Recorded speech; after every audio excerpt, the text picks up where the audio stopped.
Mangeç, mınake biz su paramızda jayabız. Hazır çavatıga, jupkaga kamır kılabız. Бұл мынакей buğday un 1 kilogram undan почти 150 gramday кебек деп коет. Мына кыргызчасынан, орусчасынан отрубье деп коет. Мынакей ушундай неме чыкты. Абушкамдын каалоосу боюнча бүгүн да жупка жейт экен. Будайдын аябай даамы сонун болот. Мына азыр 400 грамм керек бизге бул ундан. 400 грамм, 240 грамм суу, 1 чай кашык туз. Мынакей бул будайдын унунан ушундай абушкам бүгүн будайдын унунан ушундай жупка жегиси келип калыптыр. Азыр мен абушкама кандай даярдаганды көргөзөм.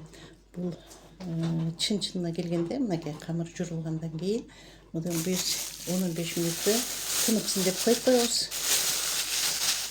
Андан кийин биз көк чөптөрү. Мынакей көк чөптү эмне үчүн сууга салып коебуз? Көк чөптү сууга салып бир 10-15 мүнөт койгондон кийин чөптүн анча-мынча уулары болот. Ошол муздак суу менен чыгып кетиш керек. Жана биз чырыштан да көк чөп кылганда, эме кылганда биз сөзсүз түрдө аларды 1,5 саатка сууга чылап коюшубуз керек. Бул чөптү билесиңер.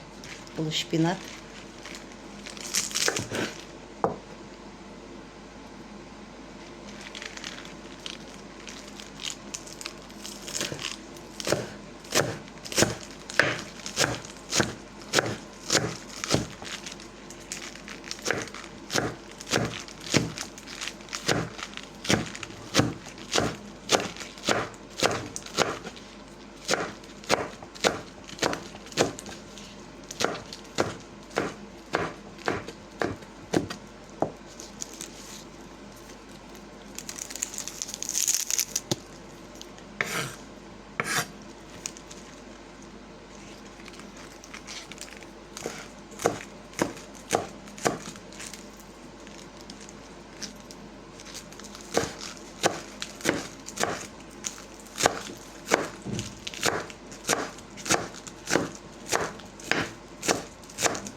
Өзгөчө даам берип койсун деп мен biraz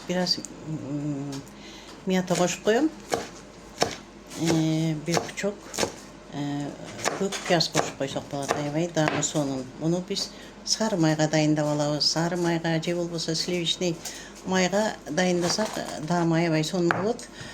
Себеби сливочный майды эриткенде кичине чөбөгөсү менен болот да. Ошон үчүн даамы өзгөчө болот. Bir kaşık sarmayı yavaş yavaş sarın.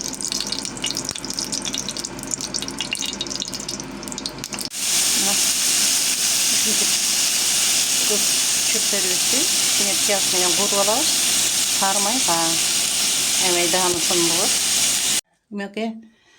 Tamam tatlı olsun. Mümkün Kırgızstan nakta buğday unundan jasalgan жупканы өзүң кылбай кичине ичине көк чөптөрдөн кошуп даамы сонун мындай перекос кылып алганга эмеке тамагың таттуу болсун абышкам. Жупканы сармай менен жейбиз, эмеке? Эмеке. Сармай менен будай un. Biz ilgerki Аксуга барганда, мен келин болуп барганда будайын менен соогунун кылып сүткө нан жап желем да тандырга. Азыр мынакей ушул жупкасын жеп атабыз. Эмаш кут болсун, ушундай бактылуу дөөлөттүү карылыбыз кут болсун, абышкам. Мынакей жупка.